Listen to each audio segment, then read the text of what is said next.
Chaque enfant qu'on enseigne est un homme qu'on gagne. L'école est le lieu par excellence de l'éducation. Esaü.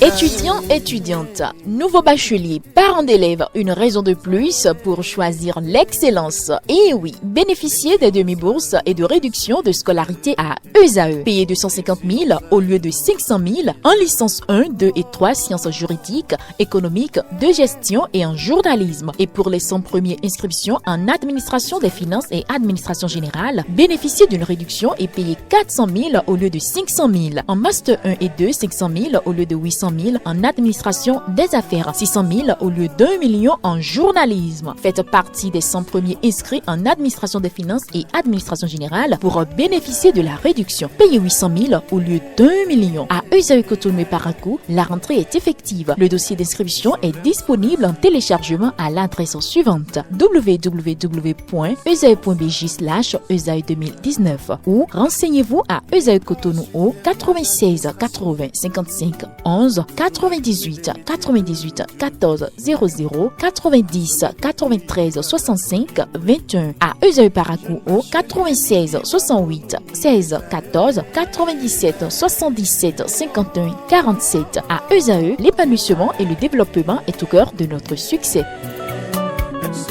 Esaü, l'excellence a un nom.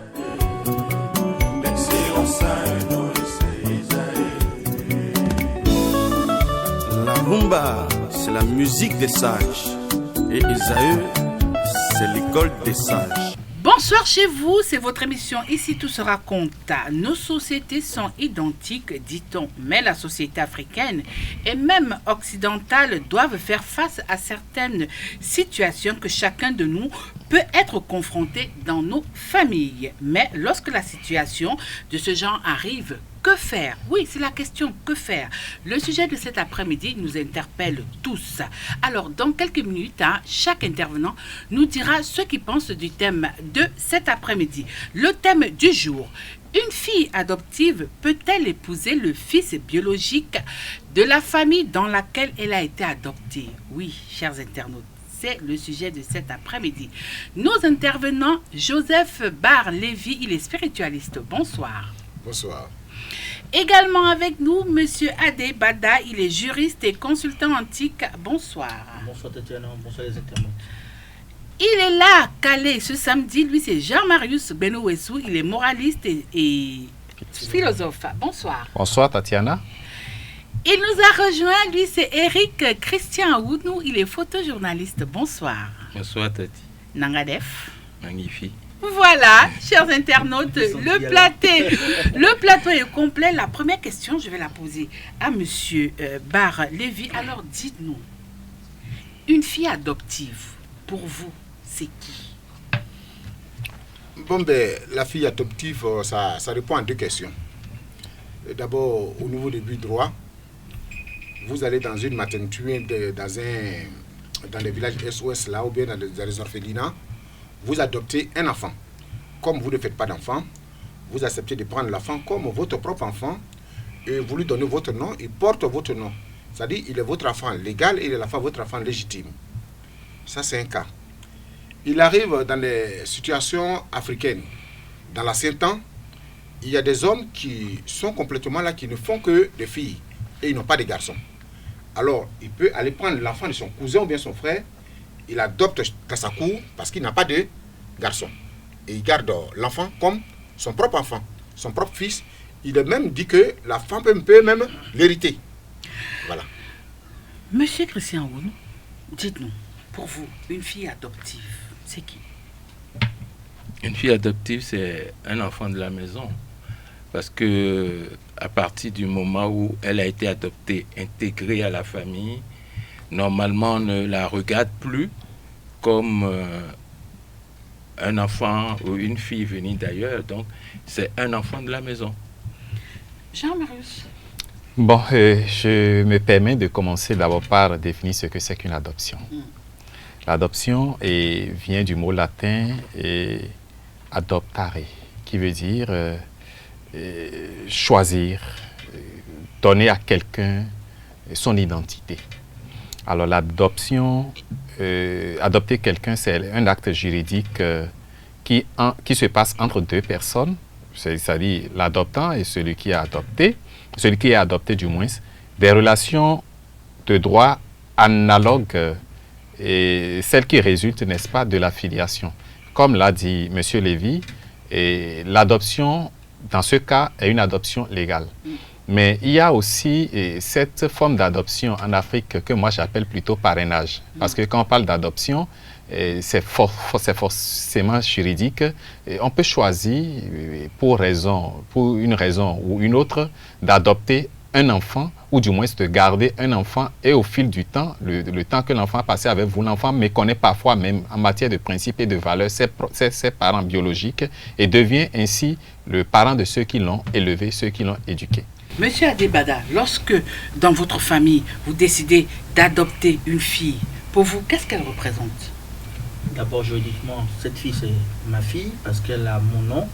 Elle va acquérir mes habitudes. Elle aura tout ce que la famille a comme valeur lui sera transmise. Donc, cette fille, c'est une part de moi, c'est un prolongement de moi. Donc, on parle du point de vue légal, du point de vue juridique, du point de vue émotion et valeur, nous sommes les mêmes. La seule chose qu'on ne partage pas forcément, c'est le patrimoine génétique. Oui, justement, mais oui. Cette fille-là, c'est ma fille.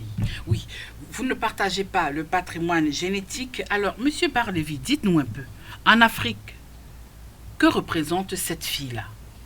Est-ce qu'elle est votre fille? Est-ce que vous la considérez comme votre fille? Parce que tout à l'heure, M. Bada l'a dit, vous ne partagez pas le même patronyme génétique. Bon, il faut dire à M. Bada que lui-même, son grand-père, son arrière-grand-père, ne pouvait pas connaître le patronyme génétique. C'est parce que le monde évolue aujourd'hui. Alors, il faut... Ça dit que parce que c'est un problème. Les gens, quand ils évoluent, ou bien quand ils savent parler un peu français, ils oublient qui ils sont. Alors, lui, dans son village, ils ont fait encore des tests d'ADN dans son village. Même quand quelqu'un marie 6 femmes, il y a des gens qui l'aident dans le village. Il y a des gens qui l'aident. Quelqu'un qui va marier 6 femmes, tu as 6 femmes à la maison, toi tu peux coucher à 6 femmes. Il y a des gens qui t'aident. Tous les enfants, on dit, tous les enfants du roi sont les enfants du village. Lorsque le roi a 32 femmes, tous ces enfants-là, c'est des enfants du village. C'est ce qui doit que tu verras un enfant court, un enfant grand, un enfant clair, un enfant noir. Tout cela, c'est des enfants du roi. Oui, mais justement, en Alors, Afrique... il faut qu'ils comprennent oui. que quand on adopte un enfant en Afrique, c'est ton enfant. Un enfant qui est adopté dans ta famille, que tu as adopté comme un enfant, il est considéré comme ton propre enfant. Dès lors, elle est adoptée comme ton propre enfant, même si on doit payer la dot, c'est chez toi qu'on doit payer la dot. Si soit ses parents légitimes vivent ailleurs, on paye d'abord chez toi, et puis si ils considèrent que c'est leur enfant, si tu veux, tu peux les appeler après leur faire le compte rendu. Mais c'est toi qui es l'enfant. Oui, mais justement, oui. vous permettez... Non, monsieur Bada, vous permettez. Oui. Alors, justement, tout à l'heure, vous venez de parler de si on doit verser la dot. C'est à vous qu'on doit verser la je suis dot. le père. Et je me retourne vers monsieur Éric Christian Aounou. Alors, est-ce qu'il est autorisé à cette fille d'avoir du béguin pour votre fils biologique? Non. Non, parce que dans ma culture, Laquelle? je suis Goum. D'accord. On ne s'épouse pas entre nous. Il y a des peuples qui s'épousent entre eux. Même si vous n'avez pas un lien génétique. Oui, parce que M. Adebada l'a souligné tout à l'heure. Hein? Non, moi je ne rentre pas dans ces considérations-là. Oui, mais il faut lui dire que dans ton village, on ne fait pas de tests génétiques. Il faut lui faire ça. Monsieur Lévy, Ouais, vous c'est très permettez, nous important. allons permettre... Attendez, s'il vous plaît, s'il vous monsieur plaît, Lévy, chers on ne peut pas panélistes, se soustraire Cher- à l'évolution. chers panélistes, avec votre... Parce que Monsieur- vous parlez comme si vous viviez encore Monsieur au siècle Adebada, dernier. chers panélistes, C'est pas Monsieur possible. Bada, s'il vous plaît. Non, non, non. Je veux Monsieur bien Lévy, qu'on si reste dans notre culture. vous n'avez pas Mais de ne vous parole... laissez pas quand même. Monsieur Bada, vous n'avez pas la parole. Monsieur Lévy, vous n'avez pas la parole. Nous allons écouter Monsieur Éric Christian Aounou. Et je dis que de façon générale, on ne s'épouse pas entre nous. Même si, par hasard, moi je suis issu d'une famille nombreuse, il arrive que vous soyez entre parents directs et pour des raisons un peu plus perso ou vous soyez éloigné, vous faites des enfants ailleurs, les enfants ne se connaissent pas forcément. Et il se peut que, disons, comme la plupart des Béninois essaient de trouver une filière, se retrouvent en France ou au Canada, 2 enfants qui ne portent pas forcément le même nom à la base, peuvent se retrouver et entretenir un certain nombre de relations. Mais dès que cette relation-là devient officielle, il y a toujours un parent pour stopper ça. Moi, je pars sur cette base-là. Et à plus forte raison, dans la même maison, un enfant qu'on a adopté, qui a grandi avec tout le monde, on ne peut pas se lever et dire que entre eux, ils vont faire des choses. Ils vont faire des choses peut-être en cachette. Ça, on ne peut pas gérer. Mais dès que ça devient officiel, il faut qu'il y ait quelqu'un qui stoppe ça. Alors, monsieur Jean-Marius Benouessou, qu'est-ce qui pourrait vous arranger, vous, que les enfants le fassent en cachette, ou alors que les enfants le fassent ouvertement au vu et au su de tout le monde? Je voudrais partir de l'avis de M. Aounou pour dire ce qu'il a dit concernant les goûts. Ce n'est pas que les goûts, c'est une valeur innée et à l'air culturel Tado fond, et à laquelle appartient l'ethnie goût. Et un enfant, ou du moins dans la lignée, on ne se marie pas. Oui, mais et dans le cas d'espèce, que l'adoption soit légale ou que l'adoption soit par héritage, comme l'a dit monsieur Lévy, je pense que il n'est pas recommandé que des enfants qui sont sous le même toit. L'enfant adopté, si je l'adopte légalement, si je suis Wessou, c'est que l'enfant devient Wessou. C'est tout comme si on dit que mon enfant biologique, quand je l'ai eu, peut-être avant d'avoir mon enfant biologique épouse une autre Wessou qui, parce que dans le cas de l'adoption d'enfants, il est dit, même si l'enfant doit connaître son histoire, il est résilié, son lien avec ses parents biologiques. Si désormais l'enfant est adopté, sa filiation est établie avec la famille qui l'a adopté. Et donc, désormais, il porte mon nom de famille, au même titre que mon enfant biologique. Pour moi, que ces enfants se retrouvent ensemble, c'est de l'inceste. Même si cet enfant ne porte pas votre nom. Un enfant adopté est censé porter mon nom. Maintenant, même si l'enfant ne porte pas mon nom, puisqu'ils ont grandi dans la même cour, ils ont reçu la même éducation, les mêmes valeurs, moi, je trouve incestueux que ces enfants se mettent ensemble. Même si il est difficile de contrôler les sentiments, je pense qu'il faut raisonner quand même ce sentiment-là. Il faut raisonner ce sentiment, M. Adébada. Généralement, il n'est pas obscur de ne pas entendre « Oui, mais on n'est pas parents, on n'a pas les liens de parenté. » Oui, et je vais rapidement revenir sur 2 ou 3 points. Alors, si c'est par rapport à l'intervention de M. Lévy, je ne suis pas d'accord, M. Bada. Il faudrait quand même qu'on donne un éclairage aux internautes. Quand nous parlons de patrimoine génétique, c'est par rapport à l'évolution et c'est par rapport à notre ère et à nos réalités. Oui, d'accord, on a compris. Monsieur Lévy, on vous a compris. Monsieur Bada, il est en jean t-shirt. On vous a compris. Je ne pense pas que son grand-père ou son arrière-grand-père portaient les mêmes habits. Donc, il y a une évolution, on ne peut pas ne pas en tenir compte, qu'on le veuille ou non. Oui. C'est malheureusement ça. On vous a compris. Seulement que, aujourd'hui, je suis heureux que nous soyons en train de parler de culture, que vous défendez des valeurs, que vous avez renié depuis parce que vous avez fait du mimétisme et que nous en sommes là. Je suis heureux qu'on dise, dans mon village, à Tado, assis, je suis heureux. Mais quand on va vous parler, par exemple, de vos réalités culturelles, vous êtes les premiers à les renier. Parce que ça ne vous arrange pas. Vous voulez mimer l'autre pour pouvoir paraître et pour être. Mais aujourd'hui, quand on veut parler de certaines choses que vous défendez, auxquelles vous adhérez, vous faites recours à la tradition ou à notre culture pour justifier cela. On ne peut pas normalement, d'après la science, d'après nos réalités, et nos ancêtres le savaient bien avant que la science le démontre, se marier entre nous.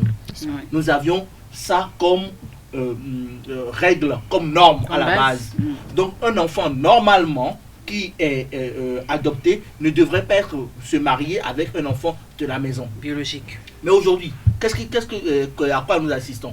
Nous assistons au mimétisme, à la télé. Nous assistons aux réseaux sociaux. Nous assistons à un tas de choses qui font qu'aujourd'hui, quand même ça se passe, vous dites, on ne partage pas le même patrimoine génétique. Parce qu'on leur a appris que l'inceste est basé sur ce que dit le patrimoine génétique. Ouais. Ce n'est pas que j'adhère à la chose, mais c'est une réalité. ne pas l'accepter ou se cacher derrière. Nos traditions, on dit, c'est se fourvoyer. La seule chose que nous devons faire, c'est de l'interprétation que de dire que l'inceste est basé sur le patrimoine génétique. Non, de l'interprétation. Non, je n'ai pas dit que l'inceste est basé sur... Je dis, ceux qui se retrouvent dans le cadre d'espèces justifient ça par le fait qu'ils n'ont pas le même patrimoine génétique. Et je n'encourage pas l'inceste. L'inceste demeure l'inceste, ouais. D'accord? Mais ce que nous devons faire, nous devons plutôt repartir à la base et dire, voilà ce que nous sommes, voilà qui nous sommes, voilà ce que nous respectons. Même si nous avons un apport extérieur, nous devons demeurer nous-mêmes. C'est à ça que je nous invite. Oui, à vous entendre tout ça, c'est quelque chose qui ne devrait pas être, c'est quelque chose qui ne devrait pas exister. Mais voilà qu'avec les réalités d'aujourd'hui, avec notre société aujourd'hui, la société africaine qui côtoie allègrement la société occidentale, nous faisons face à ce genre de situation, Monsieur Lévy. Bon, moi je ne peux pas forcément dire oui. Je ne peux pas forcément dire oui parce que c'est une question d'éducation et de culture. Moi, j'ai grandi, je suis garçon unique parmi 63 femmes. Et on dort c'est-à-dire des enfants de mon oncle, mon papa, ma maman, tout. Je suis le seul garçon unique. Mais ces filles-là sont des filles qui ont grandi avec moi dans la même maison, même quand on vient à l'école. Au moment où je me lave, ou bien je sors de la douche, une autre rentre. Et au moment où j'avais jusqu'à 18 ans, je me lavais à certaines de mes soeurs, quand elles ont cours, elles sont pressées. Ma fille ne s'est jamais levée. Ma fille ne s'est jamais levée. C'est une éducation qu'il y a eu. Ma fille ne se lève pas devant ma soeur. Et quand je suis ici, que mes soeurs viennent me rendre visite, elles sont en caleçon, elles sont couchées là, tout et tout, ma fille ne se lève pas. On a comme donné l'enfant d'une autre personne. Donc pour moi, c'est une question d'éducation. Ce n'est pas une question de génétique ou bien quelque chose. Le problème est que mon père me fait savoir que celle-là, c'est ta soeur. C'est l'enfant de ma petite soeur. Ou bien c'est l'enfant de mon grand frère, même père, même mère. Dès lors où on grandit dans la cour, je sais que ce n'est pas l'enfant de mon père. Mais c'est l'enfant de du grand frère de mon père. Mais je sais que c'est ma soeur automatiquement. Alors, c'est des trucs qui poussent dans la tête. Quelle éducation l'enfant a eu pour qu'il puisse avoir le courage d'aller coucher avec l'enfant que son père a adopté? À moins que le père lui dise chaque fois que c'est pas ma fille, je l'ai adoptée. Je l'ai enlevée là-bas, puis elle est venue, c'est pas ma fille. Elle est là, bon, là c'est autre chose. Mais pour un père qui achète des cahiers, il dit, bon, Georgette, voici tes cahiers, Alfred, voici tes cahiers, vous allez partir à l'école. Georgette, papa, Alfred, papa, mais ce sera trop difficile que les enfants fassent des bêtises. Donc la base va partir de ce que le père aura dit aux enfants. Oui, c'est vrai que ce sera difficile, mais monsieur Éric Christian Ounou, généralement, dans certains foyers, on constate que c'est les parents même qui sont à l'origine de ça. Est-ce que c'est pas stratégie? J'ai pris le temps d'élever X, aujourd'hui que je vois que c'est une femme bien rondouillée et tout. Bon, pourquoi est-ce que mon fils ne pourrait pas s'agripper à cette plante? Je suis désolé, je ne peux pas partir sur cette base-là. Le père qui passe le temps à regarder sa fille adoptive de cette manière... Généralement, c'est les mères. Hein? Ah, ça veut dire qu'il y a quelque chose qui ne va pas. Et je rejoins M. Lévy qui parle d'éducation à la base. Déjà, c'est rare, très rare que dans une famille, on puisse montrer... Parce que c'est un genre de division, de pointer du doigt l'autre pour dire elle est adoptée. Généralement, on cache ça le plus longtemps possible parce que ça peut agir psychologiquement. L'enfant à qui on dit tu es adopté, même si habituellement on fait exactement la même chose, va commencer à se poser des questions à un moment donné et une petite faille, elle finira par dire « Ah, c'est parce que je ne suis pas son enfant qui se comporte comme ça. C'est parce que je ne suis pas son enfant qu'il se comporte comme ça avec moi. » Donc, pour moi, je dis et je le répète, une fille adoptée qui est restée dans la maison, qui a grandi avec les gens, on ne peut pas regarder cet enfant-là autrement. Moi, je vais vous surprendre. Moi, c'est à Dakar, donc en 2006 ou 7 que j'ai su ce qu'on appelle demi-frère. Moi, j'ai jamais su, j'ai jamais connu dans mes relations, et pourtant mon père est polygame. Mais c'était contrairement à M. Levy, c'est vrai que c'était le seul coq de la maison, mais on a grandi ensemble, on est resté au même endroit, dans les mêmes chambres. Voilà, moi, il m'est arrivé de dire à ma mère à un moment donné, ne te mêle pas des affaires des enfants saturnais. Parce que l'éducation que j'ai reçue à la base, mon père ne nous a pas divisés. Oui, c'est vrai, le père ne vous a pas divisé, mais aujourd'hui, comme je l'ai dit, la société telle qu'elle, M. Adebada, ça arrive, c'est des situations qui arrivent, c'est des vécus. Si ce n'était pas un vécu, on n'allait certainement pas apporter cette problématique aujourd'hui sur notre plateau, ici tout se raconte. Et puis, on va aller un peu plus loin. Au niveau du vécu, aujourd'hui, nous sommes à une ère où tout va sans dessous. Même les vertus aujourd'hui sont mises à mal. On préfère les tares aux vertus. C'est malheureusement ce que nous vivons. Il y a eu un cas où les deux parents sont des médecins, de très beaux enfants, un frère et une sœur qui ont régulièrement couché ensemble. Et le poteau rose a été découvert quand le frère devrait partir en France pour aller étudier. La sœur a dit, niet, le frère ne bouge pas. Alors, les parents ont voulu comprendre pourquoi cet acharnement a tout fait pour que son frère ne bouge pas. Qu'est-ce qui s'est passé pendant que les parents n'étaient pas à la maison? C'est bonjour les films vidéo, bonjour ici, l'un dans l'autre. Ça a donné le résultat qu'on a eu. Et la petite est même tombée enceinte, la maman a été obligée d'avorter dans des conditions vraiment déplorables. Alors, aujourd'hui, quand nous parlons de filles adoptives et de fils de la biologique,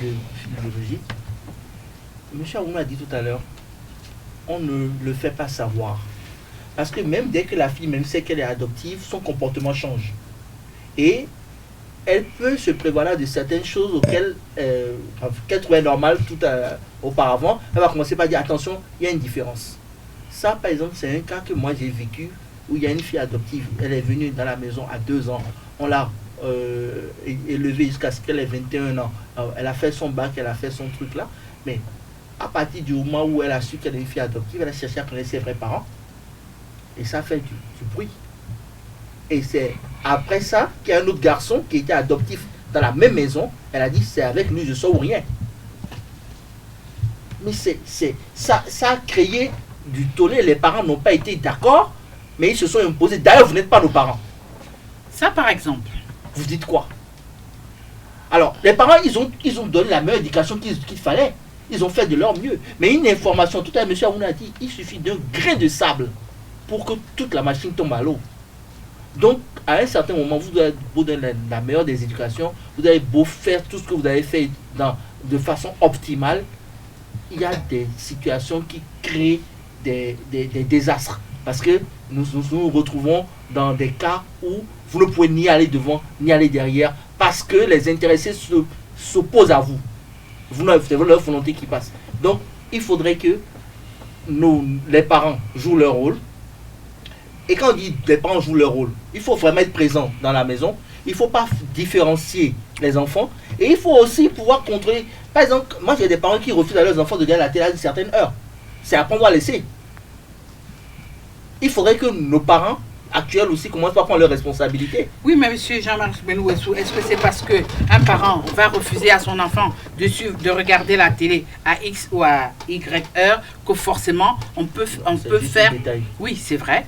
On peut faire face à ce genre de situation. Parce que malheureusement, il faudrait bien que on comprenne. Comme monsieur Bada l'a dit tout à l'heure, quand les enfants vous mettent devant un fait ainsi, comment vous faites? Et Tati, je fais mienne toutes les réactions. Et M. Aounou et M. Lévy m'ont sidéré lorsqu'ils ont parlé de l'éducation. Et vous savez, M. Aounou a dit que c'est en 2006-2007 qu'il a entendu parler de demi-frères. Je dis demi-frères, ce n'était pas pour l'Afrique. C'est la télévision, c'est les médias qui ont créé ça. Les médias. Je l'ai déjà dit plusieurs fois sur ce plateau. Moi, je suis d'une fratrie de 32 enfants. Mon père a 32 enfants. Mais, moi, j'ai perdu ma maman à 5 ans. Mais personne ne peut, si je ne le dis pas, personne ne peut savoir que la première épouse de mon père n'est pas ma maman. Elle vendait de la cassa. Je vais vendre de la cassa, comme tous ses enfants. Elle me nourrit, elle fait tout. En dehors de ça, Nous avons des papas, des neveux, des nièces qui sont restés sur notre cour, on fait 45 au moins. Hein. Mais il n'est pas possible qu'on dise tel enfant est ceci ou cela. Et là, c'est pour l'Afrique. Et je pense que dans ce débat, c'est ce que nous allons défendre, malgré ce que nous apporte l'Occident. C'est-à-dire la pourriture qu'on nous amène. Un enfant, un parent qui pense que... Vous trouvez que c'est de la pourriture, mais vous êtes apte à accepter cela. Un enfant, non, ça dépend de qui accepte. Un enfant, une fille qu'on élève et que le papa pense que c'est un produit élevé pour son enfant, moi je dis que ça c'est vicieux. C'est pervers. C'est pervers simplement parce que l'enfant n'est pas vendable. Dans ce cas, ça devient une chosification de la fille adoptée. Et mais à vous entendre, c'est comme si c'est pas une réalité, c'est comme si c'est pas des situations qui existent dans le... Non, je n'ai pas dit que ça n'existe pas. C'est une situation qui existe, mais je dis ce n'est pas parce que c'est déplorable. C'est pas parce que le vice existe qu'il ne faut pas faire la promotion de la vertu. Monsieur Lévy. Il y a un problème sur lequel on ne se comprend pas. Hein. On peut adopter un enfant. Ouais. Moi, je prends un enfant, je l'envoie à la maison. Son papa s'appelle Kwasi. Et moi, je prends un autre enfant. C'est-à-dire, moi, supposons, moi, je suis M. Kolo. Donc, tous mes enfants s'appellent Kolo. Et puis, très tôt, je prends l'enfant de M. Kwasi que j'envoie à la maison chez moi. Donc, l'enfant, depuis qu'il va à l'école, tout le monde sait que l'enfant s'appelle Kwasi. Mes enfants Kolo savent que l'enfant Kwasi, c'est moi qui m'occupe de lui. Quand je l'appelle, il répond papa. Donc tout le monde sait que c'est mon enfant. Mais dès l'instant où il s'appelle Kwasi, et que moi, mes enfants s'appellent Kolo, même s'ils ont grandi ensemble, l'enfant va constater qu'il y a un problème. Oui. L'enfant va constater qu'il y a un problème. Ça peut arriver que ce genre d'enfants sortent ensemble. Puisque moi, M. Kolo, j'ai 4 garçons. Et j'ai adopté une fille, M. Kwasi. Et mademoiselle Kwasi qui est à la maison chez moi. On l'appelle Kwasi. Par son nom, quand je l'appelle, elle me répond papa, mes enfants me répondent papa. Mais plus tard, ils vont constater que mademoiselle Kwasi n'est pas ma fille. Ils vont sortir. À moins que mes enfants là, très tôt, ils savent que la fille de Kwasi qui est là, Kwasi est mon petit frère direct, ou bien mon grand frère direct qui habite ailleurs. Donc tantôt ils vont en vacances là-bas, ils vont chez le papa de l'autre, ils savent. Ça, il n'y a pas de problème. Mais lorsque vous adoptez un enfant et que l'enfant est coupé de tout lien et qu'il porte votre nom, c'est vous seul. Vous et vous seul. Alors, et lorsque cet enfant, lorsque cette fille ne porte pas votre nom, monsieur Aounou?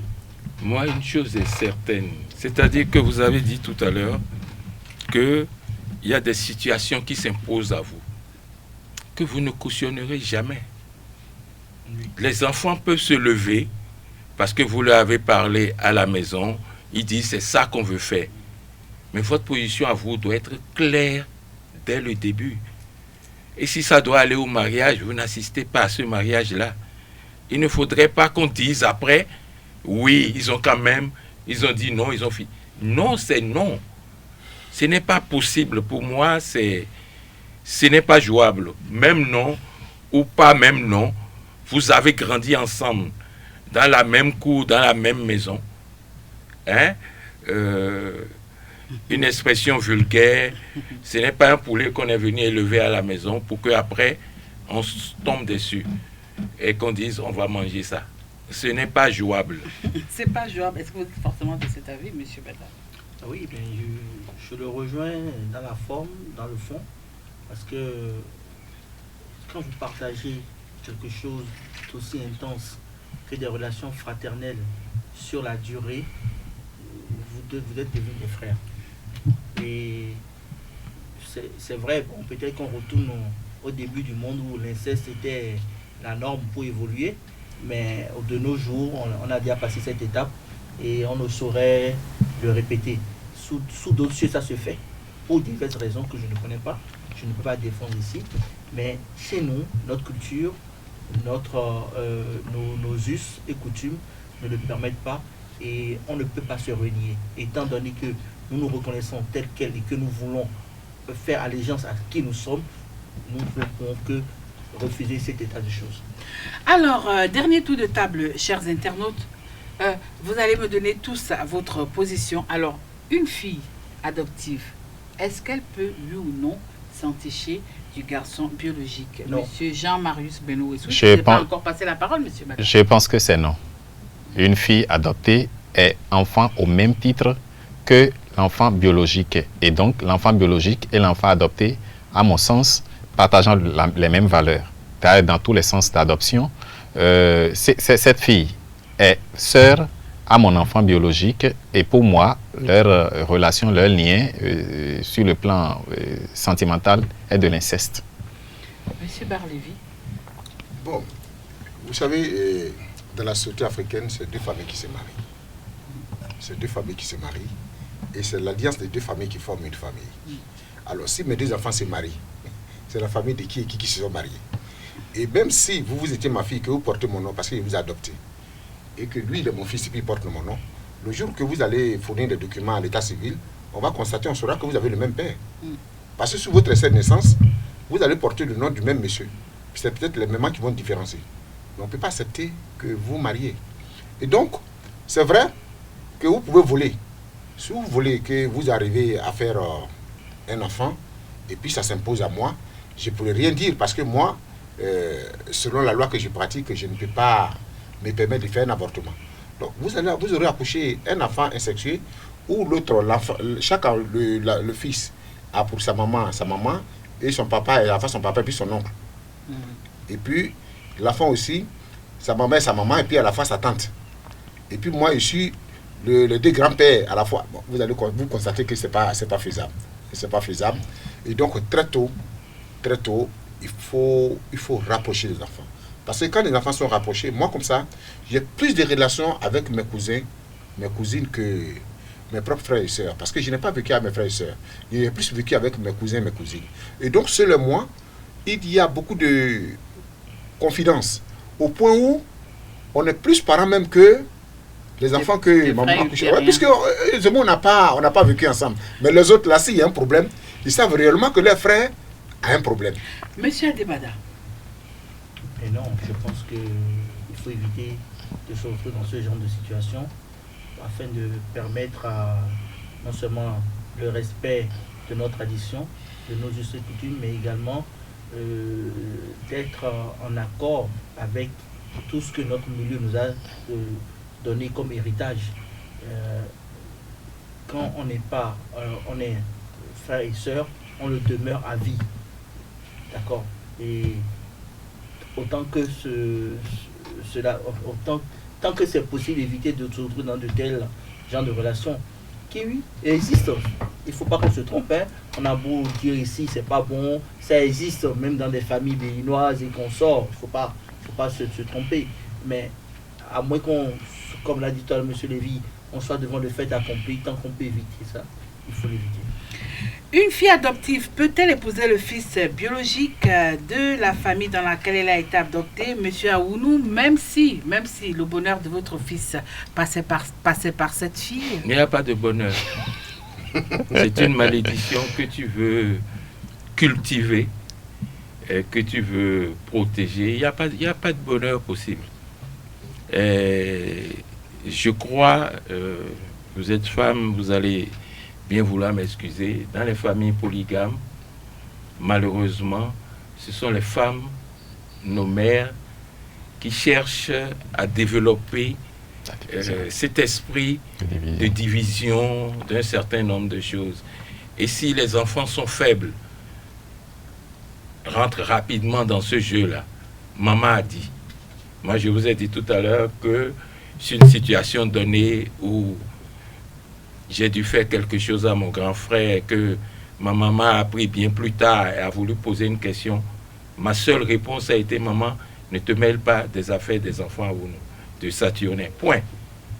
Elle a très vite compris et elle n'a pas continué. Donc il n'y a pas de bonheur de mon fils avec ma fille. Adoptive. Non, je ne vais même pas utiliser adoptive avec ma fille.